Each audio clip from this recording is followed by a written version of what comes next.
Pokémon, una de las franquicias más exitosas a nivel mundial, la cual es imposible que no hayas escuchado algo de ella, ya sean gran cantidad de videojuegos, sus más de 20 temporadas del anime o cualquier merchandising relacionado que puedes haber encontrado en tu vida. Literal, el nombre que ha dejado esta franquicia en el mundo de los videojuegos es impresionante, aunque no siempre sea por las mejores razones.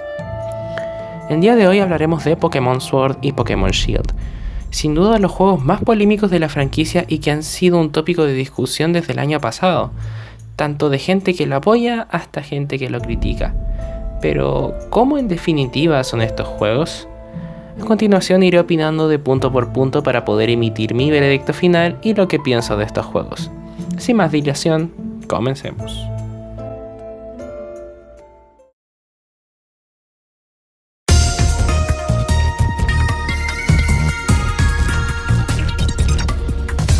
Vayamos con el punto más caliente de toda la polémica que envuelve estos juegos, el apartado técnico. Y la verdad, ¿qué decir? Esta es la primera decepción que te encuentras, y para esto es necesario entender las razones tras las polémicas.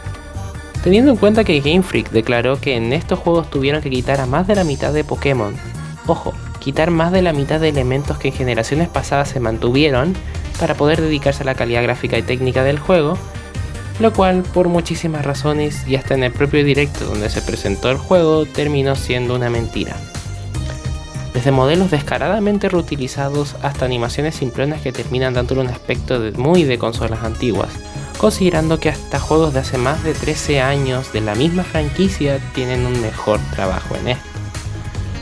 Todo esto hace que a primera instancia ya uno se haga una super mala imagen de la compañía y del producto.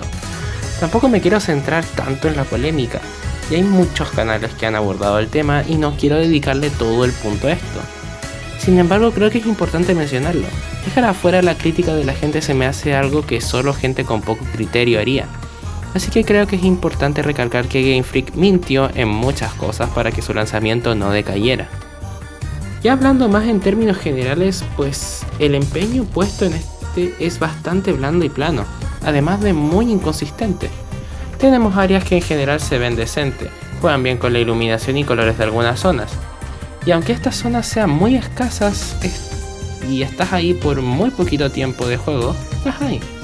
También puedo destacar ciertos elementos como los ángulos de cámara en las ciudades que logran ocultar su falta de detalles con diversos ángulos y enfoques que las hermosean bastante. Ya introduciéndonos a las batallas, pues es aquí donde vemos la mayor cantidad de problemas. Estos juegos vienen a representar a la octava generación de Pokémon y el primer juego grande de la saga principal en ser lanzado en una consola de sobremesa.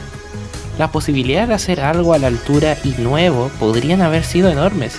Sin embargo, nos encontramos con algo exactamente igual a sus contrapartes de 3DS, con algunos filtros HD para obviamente no hacer pasar tan descarado el cambio de generación. Y termina siendo gracioso porque juegos spin-offs desligados de la saga principal, que son trabajados con un menor presupuesto y por grupitos pequeños, terminan teniendo una mejor atención a los detalles y al cuidado estético que los propios juegos principales. En este caso, Pokémon Let's Go aprovechó bastante el nuevo hardware de la consola, arreglando problemas como en rescalamientos de los Pokémon. Pokémon que te seguían con una excelente animación hasta con la opción de poder montarlos entre muchas otras cosas. Sin embargo, Pokémon Sword y Shield vuelve a dar muchísimos pasos hacia atrás con malos enfoques de cámaras, eliminación de escenarios que la verdad es algo muy cutre. De verdad, los escenarios dinámicos es algo que ha estado presente en casi todas las generaciones. Pero aquí no solo seguimos teniendo fondos simplones, sino que hay fondos que ni siquiera corresponden el uno al otro porque seguramente no tuvieron tiempo de trabajarlo, lo cual le baja una gran cantidad de puntos en ambientación. En este mismo tópico es necesario mencionar a los combates de gimnasios, que honestamente son los únicos puntos en donde las batallas realmente se ven bien. No solo hay una iluminación bastante decente, sino que los enfoques de cámara son realmente espectaculares y bien logrados. Además de que aquí es el único punto donde legítimamente hay mejores animaciones y un empeño por mostrar mayor personalidad a los diferentes líderes, sin mencionar que el escenario y diversos elementos como la presencia de público hacen de este de los pocos lugares donde realmente el juego destaca. Pero de resto, la verdad es que no hay mucho más en donde le puedo salvar. Además, como guinda del pastel tenemos el área silvestre. Ya hablaremos más adelante de la implementación de esta área en modo gameplay, pero tengo que mencionar que en esta área salen a relucir la mayoría de problemas con este juego y en donde más se encendió la polémica. Tenemos elementos que aparecen de repente teniendo un popping de juegos de Nintendo 64 y pobre distancia de renderizado con los Pokémon.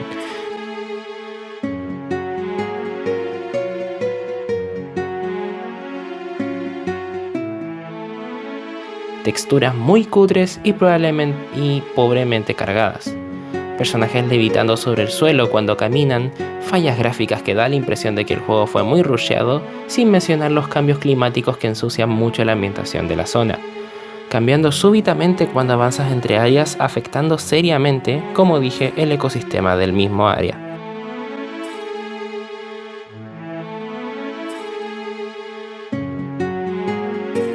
Sin mencionar el extraño funcionamiento del ciclo de día y noche que por alguna razón ocurre que cuando estás en medio de la historia, si entras a una ciudad es de día y cuando sales al área silvestre pasa de noche, instantáneamente. Para seguir echándole problemas al asunto tenemos a los Pokémon en el área silvestre que más que dar la impresión de Pokémon interactuando con su medio, pues al final termina siendo poner Pokémon al azar alrededor del campo y con animaciones bastante flojas, que sumado al popping tan nefasto de elementos hace de esto algo súper distrayente y poco inmersivo. Sí, me gusta que hayan mantenido el concepto de Pokémon visibles en el campo y que algunos se acerquen a ti. Es un detalle interesante y bueno para interactuar, pero no es el caso de todos los Pokémon presentes en el mapeado. Sin además mencionar que eso obviamente no arregla para nada la poca inmersividad e interacción que estética y técnicamente presenta el mapeado de este juego. Para concluir un poco este apartado, no voy a decir que el juego es horrible, tiene partes que destacan como lo he ido resaltando hasta ahora. Las batallas contra los gimnasios supieron hacerlas inmersivas y bien ambientadas, hay unas cuantas animaciones que se ven bien y lugares que honestamente juegan bien con el contraste de iluminación, que sumado a ángulos de cámara interesantes pues, oye, mal no se ve. Pero no es nada inexcusable el pésimo trabajo hecho en los lugares como el área silvestre, que lejos de dar inmersión termina siendo el lugar en donde notas lo peor de lo peor del juego. Súmale la gran mayoría de animaciones pobres, inclusive en las jodidas cinemáticas de texto que inclusive terminan dando una peor atmósfera al juego. Personajes con la cara de sonrisa de oreja a oreja en una situación peligrosa, o sea, loco.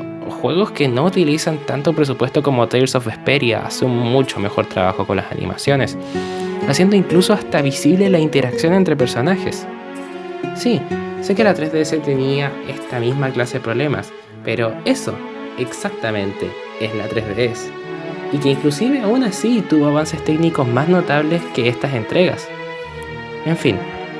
También súmele el rescalamiento mal hecho de los Pokémon, popping de elementos a pocos metros de distancia y un largo etcétera que hace a estas entregas las menos competentes a nivel técnico y artístico de toda la franquicia de Pokémon. Aún a pesar de sus puntos positivos, lo que demuestra la gravedad del asunto. Aún más si tomamos en cuenta de que los desarrolladores recortaron contenido para enfocarse a la calidad técnica de los juegos, lo que desde ya muestra su gran mentira hacia su fandom. Oye, entiendo el chiste de que la Switch no sea potente y todo lo que tú quieras, pero dentro de la misma consola tenemos juegos que se ven millones de veces mejor, con un buen apartado estético y mucho más inmersivos en los mundos que buscan reflejar. Hasta en el mismo género de RPGs y no tiene nada que ver con el estilo artístico, esto tiene que ver con el cariño puesto a los detalles y con el trabajo. Xenoblade Chronicles 2 fue trabajado apenas por 40 trabajadores y tiene un gran detalle con el uso de diversos recursos visuales, buena iluminación y distancia de renderizado. ¿Estoy pidiendo que Pokémon sea así? Para nada. Estoy consciente de que Pokémon no tiene por qué parecer realista, pero esta poca atención al detalle da a entender el poco tiempo de trabajo que le dedicaron y que se nota casi el nulo salto gráfico de una generación a otra. En fin. La estética, si bien no es mala, es bastante floja y pudo haber apuntado a muchísimo más, eliminando consigo buenas mejoras en títulos pasados y una gran inconsistencia a la hora de hablar de lo visual. Continuamos con el siguiente punto.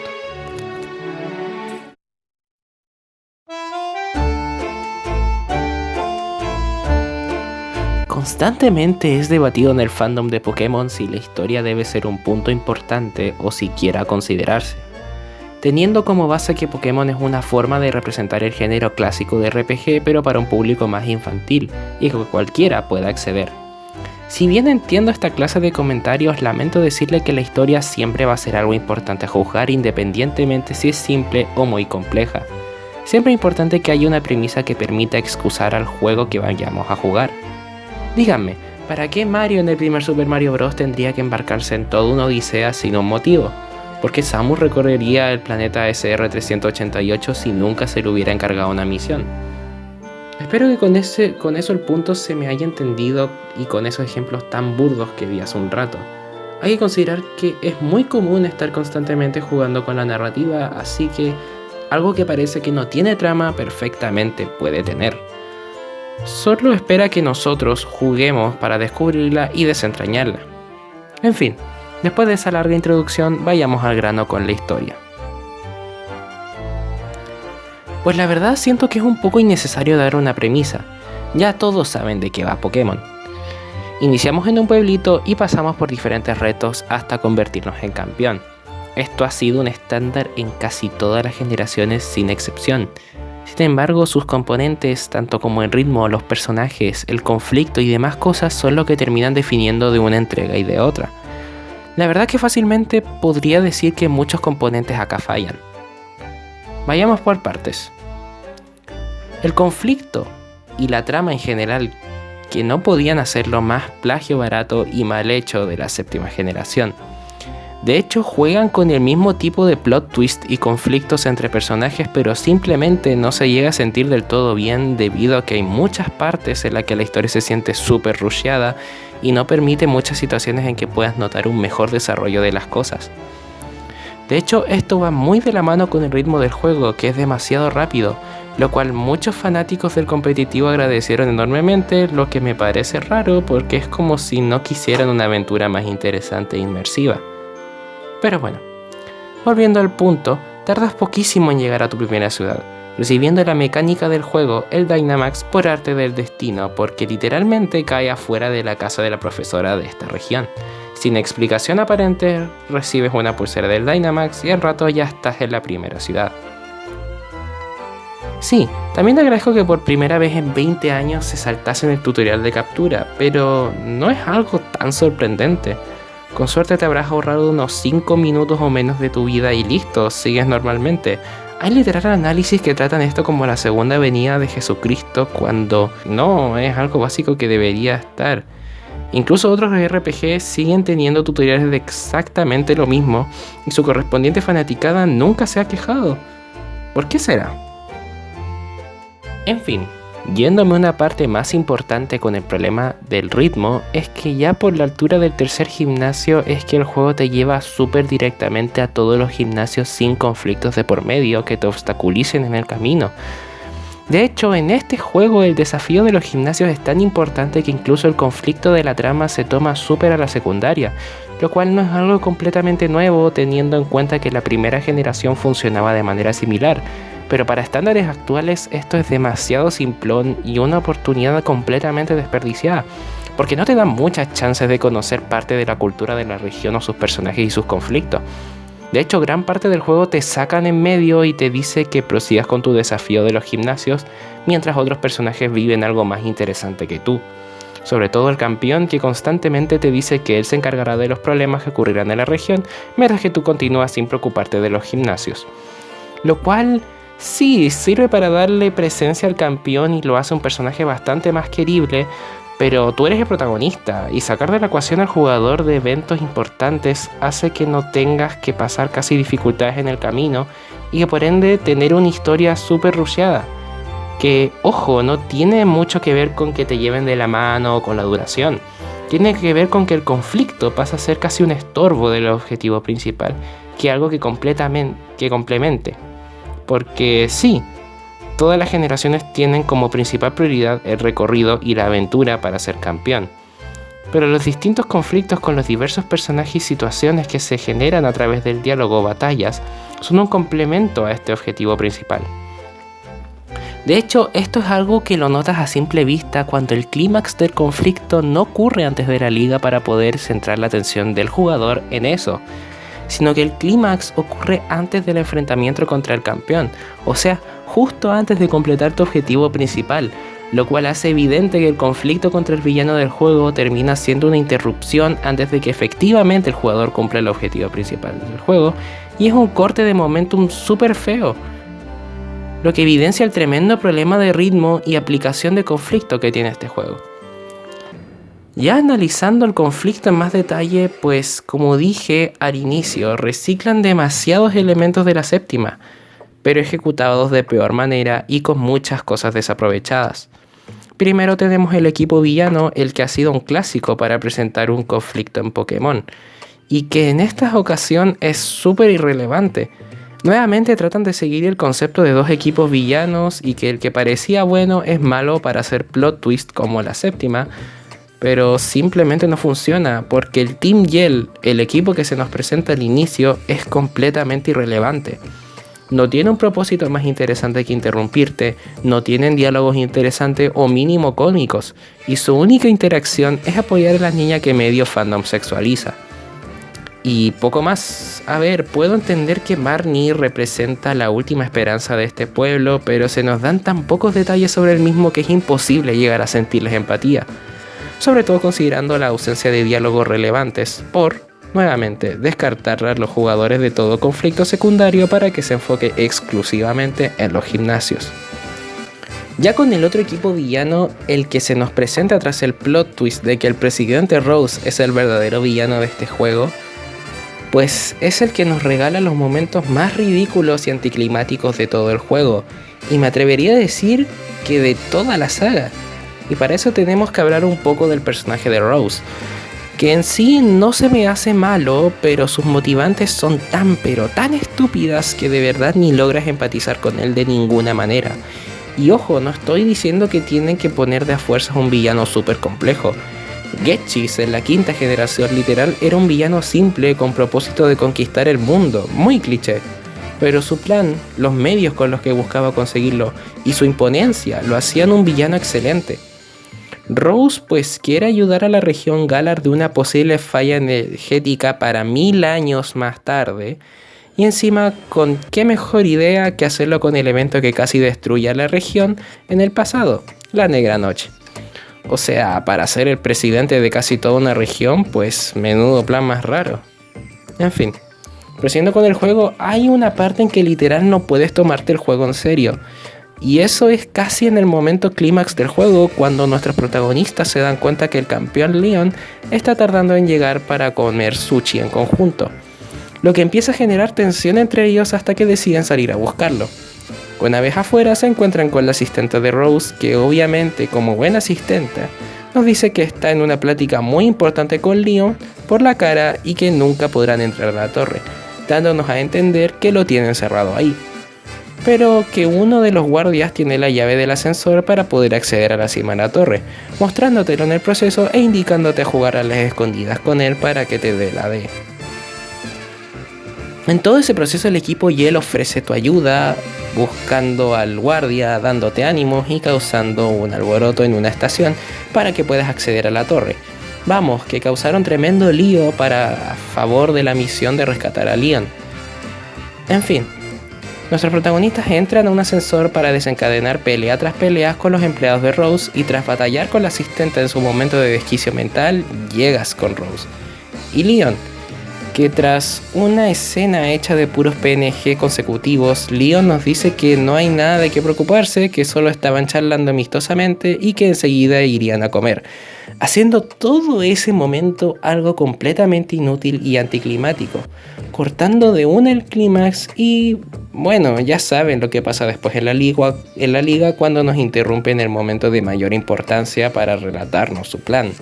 En fin, la verdad que no tengo muchas cosas más que agregar en este apartado. En general es una historia muy blanda, dan al jugador casi nula participación en los diferentes sucesos que van ocurriendo a lo largo de la región, y el conflicto del juego es casi un chiste. Sí, el coso de que los legendarios aparezcan desde el inicio del juego y que después hagan su gran aparición contra Eternatus me gusta, me gusta que genere un lazo con Hop y el protagonista, pero los legendarios pasan tan a segundo plano en casi todo el juego que literal recién pasan a ser capturables en la historia postgame de 2 horas. Y de los personajes pues tampoco es algo que tan a destacar como he visto en otros videos. Sí, Hop se me hace un personaje muy bien desarrollado, eso he de reconocerlo. Posee sus dificultades a lo largo de la trama y casi que su viaje radica en qué realmente ser, teniendo en cuenta que siempre vivió bajo la sombra de su hermano, que era el campeón. Lástima que su desarrollo se complete recién en el horrendo postgame y no en los momentos donde realmente el personaje saca más de sí. Sobre los otros dos rivales, pues sí me gusta la idea de tener múltiples rivales con un objetivo similar al del protagonista, haciendo esto casi como un torneo como suele ocurrir en el anime, pero lastimosamente no se aplica del todo en el juego. Tenemos a Bede que desaparece como por media mitad del juego y Marnie que no tenemos muchas interacciones con ella o un desarrollo que realmente merezca la pena presenciar. No es como los rivales en otras generaciones que cambian hasta su manera de ver a las personas. Marnie termina siendo un personaje bastante normal, que no destaca mucho y se limita a ser agradable con el protagonista y al mismo tiempo ser en algunas situaciones tu rival de combates. Como digo, son escasas esas situaciones. Después está el problema de la liga, que la verdad fue una oportunidad sumamente desaprovechada. En serio, el que las batallas contra tus rivales solo sea parte de las semifinales es algo súper aburrido porque nuevamente no logras verlos desempeñarse en el momento clímax de su objetivo compartido, dejándole las finales, o sea, el alto mando a los líderes de gimnasio y a su revancha con ellos, volviendo a la clásica fórmula del monoteam. En serio, si hubieran dejado a los 3 rivales para las finales hubiera sido algo muchísimo mejor logrado, porque hubiera cumplido perfectamente con la idea de torneo que tanto buscaba reflejar estos juegos. Pero sin embargo tenemos la revancha contra los líderes que inclusive hasta contradice el objetivo del juego.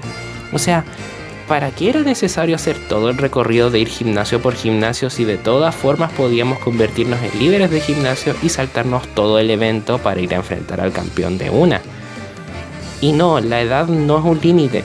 Tanto Marnie como Bede terminan convirtiéndose en líderes de gimnasio y hasta Marnie te puede retar una revancha en la misma liga una vez terminado el juego. Es que, en serio, que repetir a los líderes de gimnasio casi que demuestra inútil todo el recorrido vivido. Y ya para acabar con los líderes de gimnasio, sí, me gusta que en sus diseños y animaciones se les dé una personalidad bien definida y también me gustaría su backstory, pero nuevamente dando pasos hacia atrás. Muchas de estas backstories las recibes en la historia postgame en forma de cartas, las cuales en su descripción tienen la backstory y esto desaprovecha completamente cualquier interacción que se pueda tener con ellos para conocerlos. Cosa que ni en generaciones pasadas ocurría, donde hasta podías conocer su backstory interactuando directamente con los líderes. En conclusión, la historia creo que es el punto más flojo de este juego. No solo peca de ser poco interesante, sino que además, por los diferentes puntos que fui tocando, es casi innecesaria. El conflicto es un chiste y te excluyen de gran parte de los sucesos que terminan ocurriendo en el juego. De hecho, en muchas partes pareciese que Sonia y Leon terminan teniendo una historia mucho más interesante que la tuya. ¿Por qué? Porque el juego no permite que sepas o interactúes más allá de lo que el desafío de los gimnasios te muestra. Los rivales no tienen casi presencia y muchos momentos clímax están desaprovechados, sin mencionar el mal manejo de ritmo y conflicto que tiene, que termina haciendo que el mismo conflicto, más que ser un complemento al objetivo principal, sea una interrupción y una molestia. No estoy pidiendo que Pokémon de repente tenga tramas súper complejas a los Final Fantasy o The Last of Us. Está bien que sean tramas simples, pero aquí de plano es ridícula y poco funcional con el propio objetivo que quiere mostrar el juego. Y no es que Pokémon nunca haya mostrado buenas tramas, ya lo han logrado en títulos pasados con un gran manejo de personajes y conflictos a pesar de ser simple en su premisa. Inclusive el anime, que está hecho para que los niños se interesen en los juegos, tienen un manejo de personajes y conflictos súper bien llevado a cabo, aprovechando muchísimo cualquier interacción para expandir el universo de Pokémon. Así que tener una trama así de mala es algo casi inexcusable. Pasemos al siguiente punto.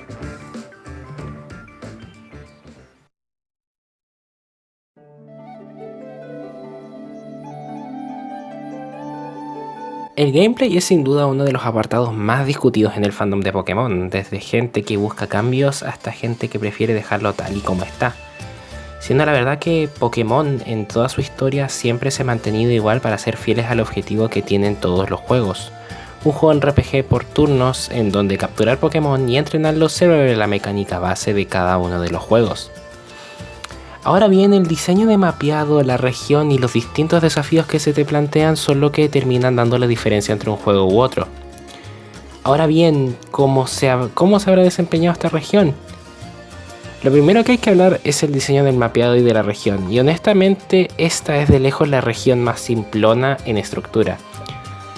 Y no, la verdad que no soy alguien que se queje de si X cosa es lineal si en su propio diseño plantea cosas interesantes y diseños dinámicos. Por dar un ejemplo, Mega Man es una saga excesivamente lineal y muchos de sus mejores juegos son así, pero su diseño impide que tengas que hacer una única acción y que tengas que estar bien atento por su diseño dinámico. En caso de Pokémon también no tendría problemas con su diseño, con que su diseño sea lineal, si es que ese diseño dentro de su propia linealidad presenta complejidad en sus rutas, cosa que no es el caso de Sword and Shield.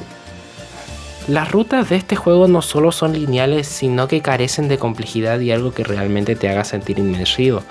Literal, hay mazmorras como el bosque de setas que tiene un diseño tan simple que te lo puedes pasar en menos de 5 minutos. Y la verdad es que el título del juego pasillero se lo tiene muy merecido, porque así es como se estructura gran parte de la región. Sin mencionar la ausencia de objetos obtenibles por secretos y como recompensa de explorar, o también locaciones ocultas que son accesibles explorando.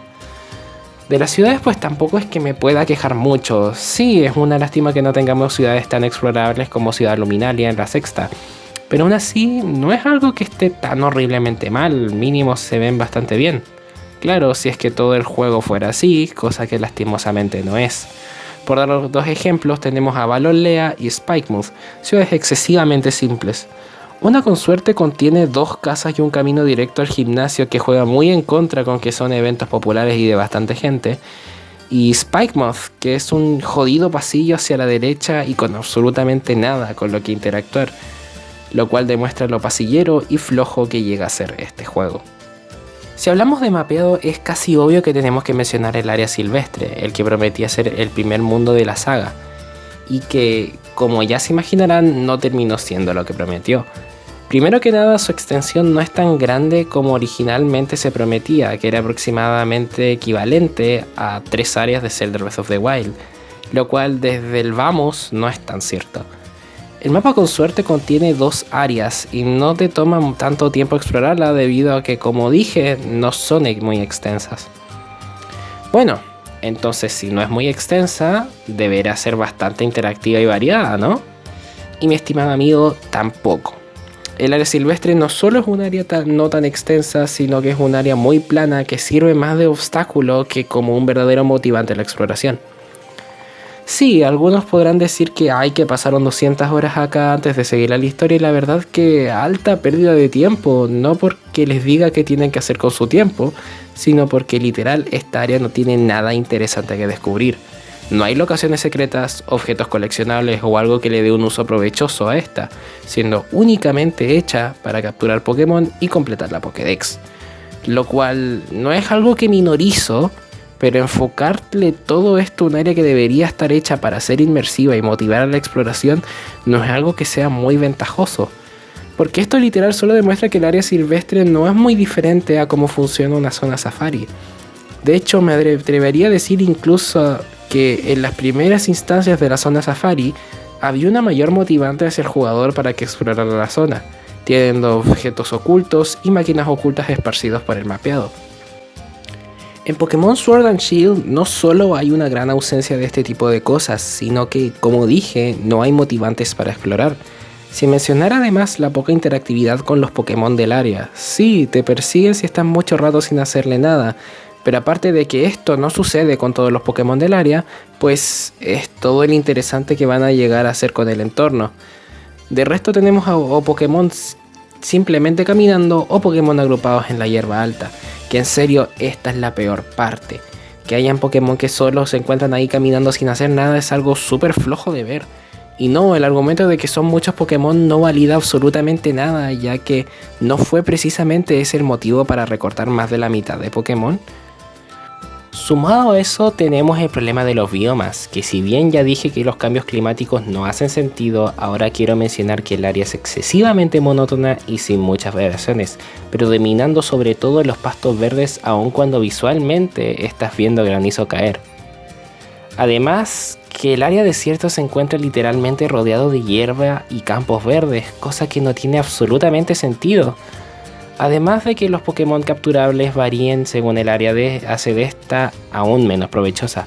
Sería mucho mejor que hubieran áreas ocultas y Pokémon solo obtenibles por ese medio que solo estaleando y variando el tiempo para que cambie el clima o el ciclo de día y noche. Los Pokémon legendarios hubieran funcionado de fábula aquí, si es que claro, hubieran en primer lugar, haciendo de otra oportunidad desperdiciada. En fin, no quiero sonar tan crítico, lo juro, pero hay juegos con su mundo abierto y hacen un desempeño mucho mejor. Zelda Breath of the Wild y los Xenoblade tienen mundos abiertos súper inmersivos que te invitan a perderte, explorar y observar a los distintos enemigos, pues en este caso el mundo abierto no es un medio o un obstáculo para llegar a los destinos, es el juego como tal, y las diversas mazmorras se encuentran regadas alrededor de este mundo abierto. O inclusive agregando en un ejemplo como Paper Mario, que sin tener un mundo tan grande como los anteriores, invita mucho a la exploración para el fomento de las distintas mecánicas presentadas en el juego. El área silvestre de Pokémon es simplemente un lugar ajeno a los recorridos principales, haciendo obviamente todo muchísimo más lineal de costumbre. No te dan una motivante para explorar esta área, por lo que pasar tiempo ahí para no ganar ninguna recompensa con ello o sentirte inmerso, pues no funciona. Y no, esta área tampoco sirve para poder capturar Pokémon cada vez más fuertes, porque el juego te prohíbe capturar Pokémon de niveles mayores a los de tu equipo. Por lo que si pasaste mucho tiempo para poder capturar un Pokémon fuerte, pues lamento decirte que desperdiciaste tu tiempo. Y algunos me contraargumentarán que es para mantener un balance en la dificultad del juego, pero limitar las posibilidades del jugador y no darle la chance de recibir una recompensa apropiada por experimentar y pasar tiempo en el área silvestre hace que el área quede sin propósito alguno. En general, el área silvestre casi se siente como un intento desesperado para seguir quedando relevantes ante el mercado, pero simplemente esta no es la forma. Sus biomas son planos y sin gracia, no hay motivantes a la exploración ni puntos de interés. La interacción de los Pokémon con su entorno es pobre y no permite al jugador experimentar con los Pokémon del área batallando y capturándolos como se le antoje. Simplemente no. Ya yendo con los gimnasios, que es donde se centra el juego, pues no tenemos una variación importante más allá de cambios visuales. Volvimos a la clásica fórmula de gimnasios y no hay mucho más que destacar. En cierto sentido tratan de sacar un poco de las pruebas de la séptima generación, sobre todo con el gimnasio tipo fuego, prueba en la que deberemos capturar Pokémon al mismo tiempo que un contrincante tratará de hacerlo. Fuera de eso no hay mucho que mencionar, los gimnasios tratan de ser algo distinto, mezclando diversos tipos de pruebas, pero en el fondo sigue siendo exactamente lo mismo. El que sí quisiera destacar es el último gimnasio, el de tipo dragón. El que por fin después de tanto varía un poco las cosas haciendo como mecánica principal el combate doble tras combate doble. Sí, sé que el gimnasio de tipo psíquico en la tercera fue el primero en realizarlo, pero aquí por fin dejamos la clásica estrategia monotype de los líderes y se enfoca más en una estrategia basada en assets como la tormenta de arena. Pero bueno, más allá de eso todo se mantiene igual y no es algo de lo que pueda comentar demasiado. Sí, considero que Pokémon necesita más formas de reinventar su fórmula con los gimnasios. La última vez que se realizó esto fue en Pokémon Sol y Luna, pero en vez de perfeccionar la fórmula, decidieron volver a la misma mecánica que llevan más de 20 años, gracias a, nuevamente, sus fans.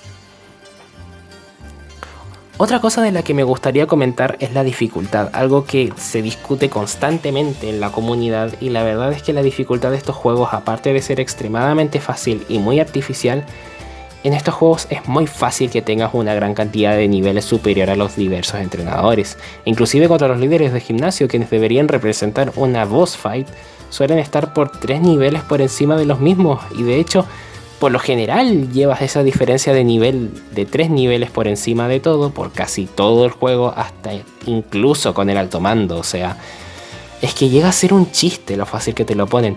El único combate que te ponen en más desventaja es contra el campeón, donde te ponen 10 niveles en desventaja. Pero eso es algo tan artificial que ignora por completo algún aprendizaje durante el juego. En un juego súper importante que no hayan saltos de dificultad bruscos, pues la curva de dificultad en donde el jugador debe aprender a formular estrategias es algo que siempre se debe tomar en cuenta.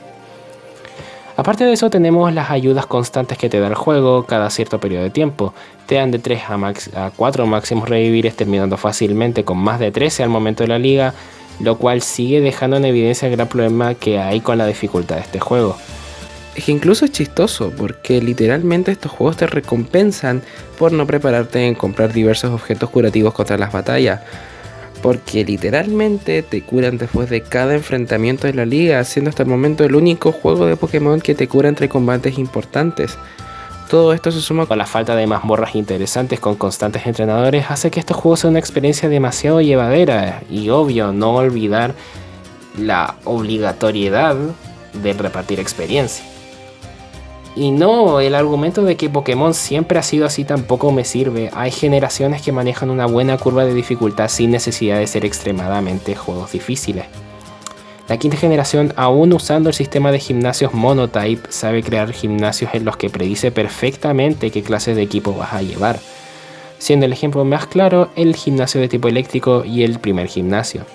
Incluso otras generaciones sabían llevar esto de la dificultad a un buen ritmo y con bastantes sorpresas para que el jugador se pueda replantear su manera de jugar y hacer estrategias. Aquí simplemente no pasa eso. Es muy difícil que pierdas gracias a la gran cantidad de handicaps a tu favor, como los niveles, objetos curativos y por supuesto los Dynamax. Que de lejos esta es la mecánica más rota del juego y en la que tienes chance de hacer 3 ataques con la misma potencia de un movimiento Z, o sea 150 de potencia, y con posibilidad de obtener cambios climáticos y aumento de estadísticas, lo cual te puede ayudar a ganar una partida en muy poco tiempo. Honestamente todo el apartado jugable de estos juegos está bastante un mapeado simplemente mal hecho y poco interesante. El área silvestre no tiene ningún chiste y motivantes para explorar. No hay ninguna mejoría en las propuestas de gameplay y el juego es demasiado sencillo. Y no, el argumento de que Pokémon desde hace tiempo que menciona que ya sus juegos son más simples por el cambio de generación de que los niños de hoy en día, tampoco me sirve. Porque me estarías dando la razón de que Pokémon ya no busca esforzarse en pensar alternativas para incluir verdaderamente ese sector. Carajo, sé que es verdad que los niños de hoy en día no serían ni en broma capaces de pasarse juegos muy complejos como Dark Souls o Donkey Kong, pero tener una buena dificultad no necesariamente va de la mano con ser sencillo. Va con el hecho de tener buenas curvas de aprendizaje, en donde el juego, independientemente de la edad del jugador, pueda generar instancias en donde haya margen de error y posterior aprendizaje y dominio en las mecánicas de juego.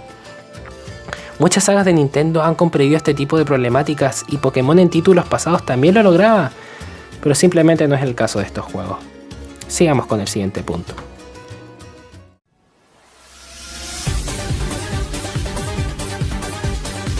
Ahora vamos con mi parte favorita a analizar, el soundtrack. Pokémon siempre ha sido conocido por tener en su gran mayoría excelentes composiciones musicales, desde buenos temas atmosféricos hasta buenos temas de batalla. Y me gustaría decir lo mismo de estas entregas, pero desafortunadamente no lo es.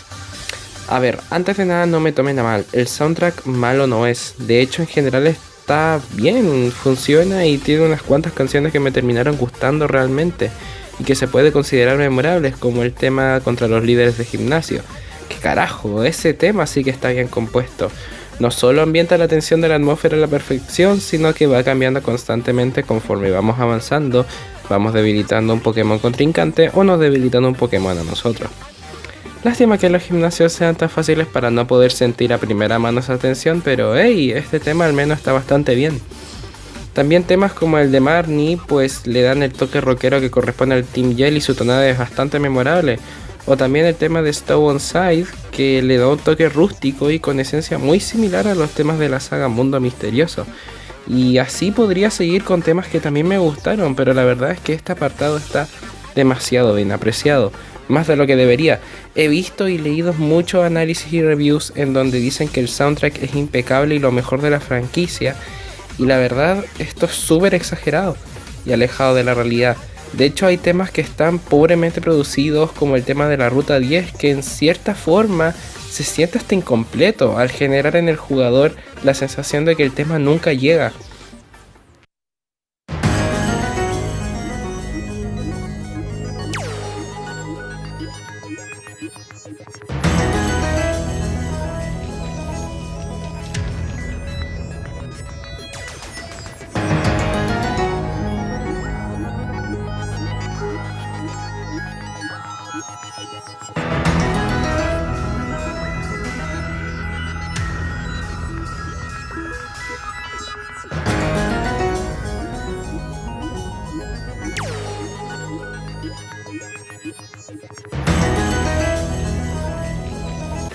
También tenemos problemas como el de las rutas 6 y 7, en las que repiten el mismo tema del área silvestre, lo cual no es algo sumamente malo, pero el tema del área silvestre funciona para esa área, debido a que es un área grande y en la que tomas más tiempo en recorrer, por lo que el tema es más largo para no hacer repetitiva la experiencia.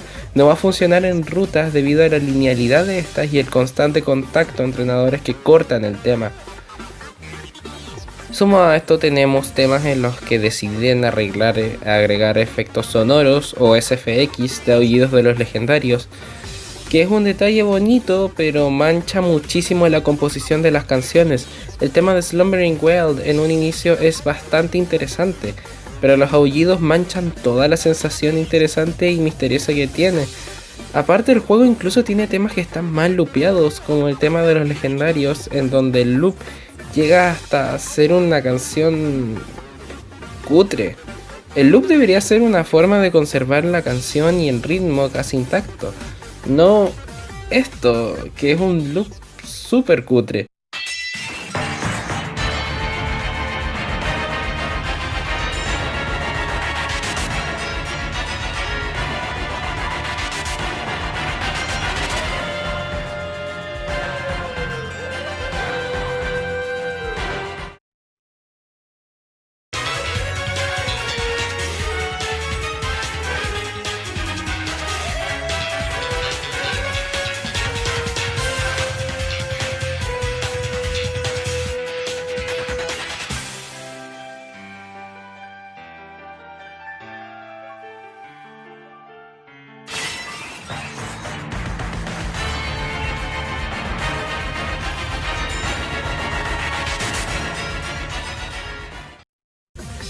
Y como cereza del pastel tenemos temas que ni siquiera logran generar una atmósfera apropiada, y para este ejemplo voy a usar incluso un tema que ya toqué en este video. ¿Se acuerdan cuando hablé de la historia de esa parte súper anticlimática en donde íbamos a rescatar a Leon del presunto secuestro por parte de Rose y donde el Team Yell nos ayudaba a acceder y raidear la torre para poder rescatarlo? Todo esto mientras el hermano de Leon, Hop, se encontraba preocupado por él. Bueno, la verdad es difícil que te tomes en serio toda esta situación si cuando vas a rescatarle simplemente vas enfrentando recluta tras recluta con este tema de vaqueros de fondo.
En serio, si ya la historia no te la podías tomar en serio, este tema lo hace todavía peor, porque no ambienta para nada la situación que se vive. De hecho, gracias al soundtrack, es como si nunca llegas a sentir un verdadero clímax. Sí, el tema de Contrarroce es genial por el toque del coro, pero aún así es muy difícil que temas ambientales te logren encajar bien la situación. El soundtrack de este juego no es malo para nada. Como dije, hay temas que definitivamente me gustaron y otros que realmente están bien compuestos. Pero decir que es el mejor del soundtrack de toda la franquicia es una exageración de las malas. Generaciones anteriores tenían temas ejemplares de lo bien que se utilizaban de las distintas situaciones y una excelente instrumentación. Esto en muchas ocasiones se siente como un mix instrumental que no logra captar muy bien su propia esencia, variando constantemente en el uso de la instrumentación, temas que no logran ambientar bien la situación y hasta temas que se sienten pobres en composición, como el tema de la Ruta 10, que es mi mejor ejemplo ante esto. Incluso hasta copian recursos utilizados en la generación pasada, como el poner el tema principal de Pokémon en el campeón, que sí, no suena mal, pero en la generación pasada funcionaba por el rollo que sucedía con la historia y el enfrentamiento con Kukui, que referenciaba directamente a cosas de la primera generación. Aparte de que estamos hablando de un juego que celebra los 20 años de la franquicia, usarlo en Sword and Shield es casi como si te dieran la victoria por adelantado. O temas como el de la profesora Magnolia, que en vez de crearle un tema propio aparte del tema de su laboratorio, usan exactamente el mismo. Usualmente con los profesores de cada región suelen hacerles remixes de sus temas de laboratorio que reflejen más su personalidad. Y aquí, como dije, reutilizan exactamente el mismo tema de su laboratorio, que en síntesis no refleja nada en el personaje. Sé que Sonia en la historia se vuelve profesora más adelante, pero su tema tampoco refleja su apego con el laboratorio y es un tema propio más que un tema de profesor como tal. En fin, sin alargarme más, el soundtrack está bien. Muy bien, la verdad, pero ni de lejos llega a igualar a las composiciones de generaciones anteriores y ni de lejos es tanto para destacar como muchos reviewers lo pintan.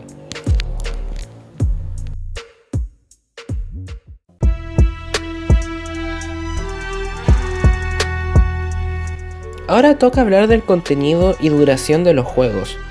Como dije en mi video de Mega Man ZX, este no se me hace la parte más importante de hablar, pero creo que ahora sí es necesario mencionarla. Primero hablemos de la duración. El juego en sí dura 22 horas si te dedicas a ir simplemente por la historia. No voy a pedir que un juego tenga que durar a fuerza 60 horas, ese no es el punto. Un juego dura lo que tiene que durar, ni más ni menos, pero en caso de Sword and Shield durar solo 22 horas lo hace ver demasiado poco. Hay muchísimas cosas que con más tiempo en la historia se hubieran desarrollado muchísimo mejor. Pero el juego tiene esa extraña afán de querer rushear todos los eventos importantes, por lo que sí, aquí el tiempo de juego es un problema. Súmenle que encima es una experiencia RPG a $60, y si bien esto puede ser más o menos válido dependiendo de la persona y la disponibilidad adquisitiva, pues sí lo hace ver muy flojo con otros juegos del mismo género y con un precio similar. Paper Mario, si se fijan, tampoco ha durado históricamente mucho, pero aún así su duración promedio es mayor que la de estos juegos, y permite que la historia vaya a un buen ritmo, pero desarrollando en donde tiene que desarrollar. Por eso es importante considerar el género a la hora de hablar de duración, y en este caso, la duración sencillamente es decepcionante. Pasando con el contenido en bruto, de nuevo nos encontramos ante otro punto malo. Básicamente tenemos un postgame de 2 horas que le da importancia a los legendarios de la caja y por fin a su captura, una campaña muy corta en la que te presentan las Raid Battles y ya, eso es todo. No hay Pokémon legendarios capturables como en prácticamente todas las generaciones anteriores, no sitios nuevos que descubrir, nada, solo esa campaña de apenas 2 horas de duración. Ah, y la torre batalla, esa opción que vienen repitiendo desde la 6ª generación y que es un completo downgrade del de la 7ª, teniendo como único contrincante especial a Leon nuevamente. Y ya. Sí, eso es todo lo que te ofrece esta generación. Ah, pero si sientes que es poco, cosa que obviamente vas a sentir, pues ahí puedes gastarte tus $30 en el DLC. La verdad es decepcionante que el juego que más potencia tenía a su favor sea el que menos cosas entrega. Todas las generaciones tienen bastantes cosas que hacer, áreas secretas, Pokémon legendarios a capturar, entre otras cosas. Inclusive el completar la Pokédex tenía más sentido en las otras generaciones, pues iba muy de la mano con descubrir áreas ocultas, cosa que por lo que dije en todo este video, Sword y Shield no presentan. Sí, sé que hay algunos agregados más en gameplay, como las Raid Battles o el campamento. Pero a ver, las Raid Battles solo tienen un interés exclusivo para el fanático del competitivo, pues sus recompensas van con respecto a eso. Sé que también puedes conseguir la forma Gigantamax así, pero aparte de engorroso, puesto que el sistema de juego tampoco es muy interesante, recordemos que los Dynamax solo son usables en combates competitivos online, en lugares con estadio o en la torre batalla, por lo que no tienes tanto por donde experimentar como se te dé la gana, siendo nuevamente un beneficio más enfocado a los seguidores del competitivo. Los campamentos sí se me hacen un lindo detalle como agregado, pudiendo jugar e interactuar con tus Pokémon todos al mismo tiempo. Sé que en generaciones pasadas esto era más directo, pero el campamento cumple bastante bien su objetivo de compartir en lo natural con tu equipo y verlos hasta interactuar entre ellos. Incluso tiene sus propios logros con el curry, sin embargo, este agregado es demasiado pequeño como para poder salvar toda la escasez de contenido que tiene el juego. Podría tocar el tema del online y el competitivo, pero simplemente es un tema ridículo. Si vas a jugar un juego simplemente por el online, ¿no sería simplemente mejor jugar Pokémon Showdown? Que es completamente gratis y ofrece a todos los Pokémon, además de buen sistema de timing en batallas y más modos de juego. Los Pokémon de la región, por otro lado, no se me hicieron para nada malos. Sí, sé que técnicamente generaciones pasadas fueron mejores, pero honestamente hay conceptos que me gustaron bastante, sobre todo con las formas regionales, que tomaron la idea de la séptima y la aprovecharon de excelente manera, agregando más Pokémon de otras regiones y con diseños bastante bien hechos. En fin, el contenido de este juego es simplemente decepcionante y muy escaso. Tiene algunos buenos añadidos, pero no arregla para nada lo poco que ofrece este juego. Muy pocas cosas aprovechan realmente todas las propuestas del juego y gran parte está enfocada en el jugador competitivo, cosa que no es mayoritaria en el público y demuestra el poco enfoque en la experiencia de juego como tal que tienen estos juegos. Nada más que agregar. Pokémon a $90. Pasemos a la conclusión.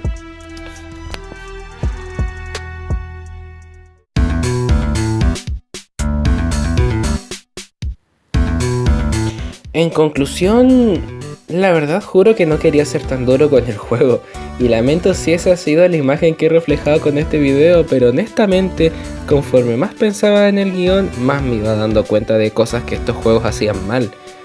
El juego es entretenido, sí, personalmente tuve un rato agradable jugándolo porque sí tiene unos cuantos puntos buenos, pocos pero lo tiene, sobre todo con algunos Pokémon de la región que su diseño terminó siendo muy de mi agrado, pero sencillamente el juego es mediocre, ni siquiera es decente. La historia es sumamente desaprovechada y con serios problemas de ritmo y manejo de clímax. La estética y los gráficos están pobremente cuidados y con muy poco esfuerzo. El juego es sumamente sencillo, dándote muchísimas facilidades. El mapeado es flojo y el área silvestre simplemente no lo vale. Sumado al escaso contenido que casi que te fuerza a gastar $30 más por un DLC para hacer sentir a los juegos un poco más completos.